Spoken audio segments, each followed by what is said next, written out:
Hello दोस्तों, आज के इस वीडियो में मैं बताने वाली हूँ आपको मोक्षदा एकादशी की संपूर्ण पूजा विधि। आप किस प्रकार से पूजा करनी है आपको।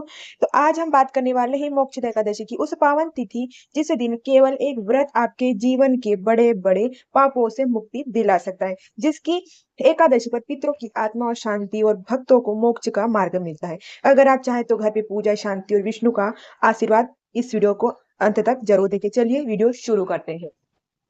एक बात और मैं आपको बताना चाहती हूँ कि सोमवार को एकादशी तिथि पड़ रही है, तो हम एकादशी के दिन तुलसी को नहीं छूते हैं, नहीं हाथ लगाते हैं और चावल को भी नहीं छूते। तो आपको शनिवार के दिन तुलसी पत्र तोड़ लेना है और रविवार के दिन भी हम नहीं छूते, तो आपको शनिवार के दिन तुलसी पत्र तोड़ लेना है। तो मैं आपको बताऊंगी संपूर्ण पूजा विधि। सबसे पहले हमें एक आसन लेना है, अच्छा साफ सुथरा आसन। उसके बाद हम भगवान, आप चाहे तो भगवान विष्णु की तस्वीर भी ले सकते हो, यहाँ भगवान श्री कृष्ण की तस्वीर भी ले सकते हो। हम जल के छींटे देकर जगह को शुद्धिकरण कर लेंगे। उसके बाद हम एक भगवान का आसन है जो हम इसे विराजमान करेंगे भगवान श्री कृष्ण को। फिर उसके बाद हम भगवान को स्नान कराएंगे, तो हमें एक अच्छा प्लेट ले लेना है, तो इसमें हम भगवान विष्णु कान्हा जी को स्नान कराएंगे। इस प्रकार से तो आप दूध पंचामृत से भगवान को स्नान कराइएगा, आप दूध से स्नान कराइएगा भगवान श्री कृष्ण को। इस प्रकार से आप दूध से स्नान कराइएगा। मैंने पंचामृत से स्नान कराया है। ये 5 चीजों से होती है: शहद, दूध, पानी और शक्कर। इस प्रकार से 5 चीजों से बनी होती है। तो ये मैंने स्नान कराया भगवान को। उसके बाद आप फिर भगवान को जल से स्नान करा दीजिएगा। इसी प्रकार आप भगवान को जल से स्नान कराइएगा। इस प्रकार आप जो भी कपड़े लेके आए हो भगवान को अच्छे से साफ कर देगा, अच्छे से पोंछ दीजिएगा। इस प्रकार आप कपड़े लेके आए हो भगवान के लिए, तो आप नए कपड़े भगवान को पहना दीजिएगा। इसी प्रकार आप चाहे तो आप भगवान विष्णु की तस्वीर भी यहाँ पर रख सकते हो, उनकी पूजा भी कर सकते हो। तो मैंने इसी प्रकार से भगवान को कपड़े पहना दिए हैं। अच्छे सजा दीजिए भगवान को इसी प्रकार से। हमारे गोपाल जी, आप टोपी पहना दीजिए उनको, मुकुट। इस प्रकार से मुकुट पहना दीजिए। तो हम अब भगवान श्री कृष्ण की को विराजमान कर दिया है। उसके बाद हम भगवान गणेश को विराजमान करेंगे।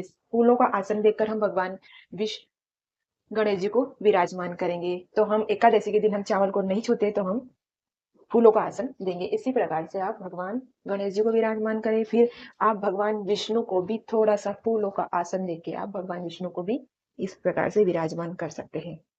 आप इस प्रकार से भगवान विष्णु नहीं फोटो हो तो आप भगवान सुपारी के भी विष्णु भगवान बना लीजिएगा। तो इसी प्रकार से मैंने यहाँ पर भगवान विष्णु को विराजमान कर दिया है।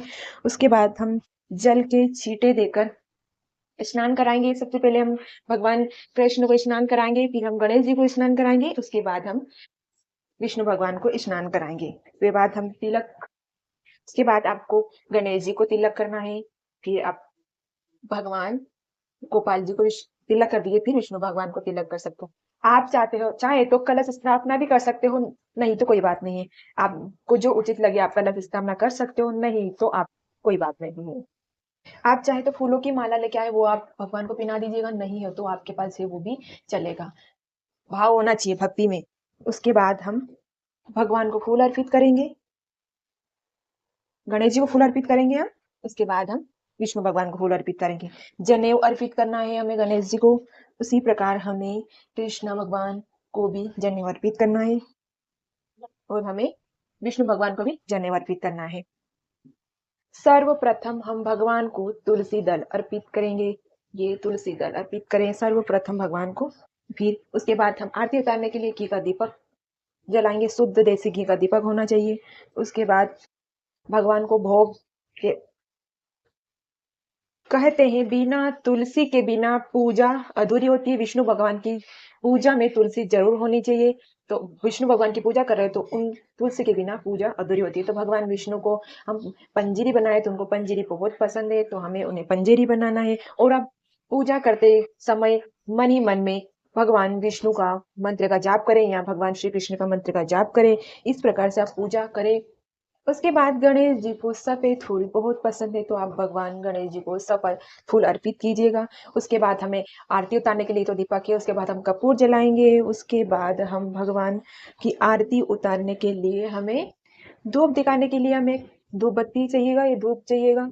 उसके बाद आप बड़े भाव से भगवान कृष्ण की पूजा करिएगा और उनको ड्राई फ्रूट के भी भोग लगाइएगा, जैसे कि आप इसमें मखाना है, बादाम है, काजू है, और ये इस प्रकार से आप भोग लगा सकते हो भगवान को। भगवान को सबसे ज़्यादा प्रिय चीज़ है मिश्री, तो आप मिश्री का भोग तो भगवान को ज़रूर से ज़रूर ही लगाएँ। इसी प्रकार से और मन ही मन में भाव से, श्रद्धा से आप भगवान की पूजा करें, तो आप अपने हिसाब से पूजा कर सकते हो। इसी प्रकार से आपने चाहे तो आप बाज़ार की मिठाई से भी भगवान को भोग लगा सकते हो, और आपने घर पे बनाई हो तो आप घर की भी भगवान को भोग लगा सकते हो।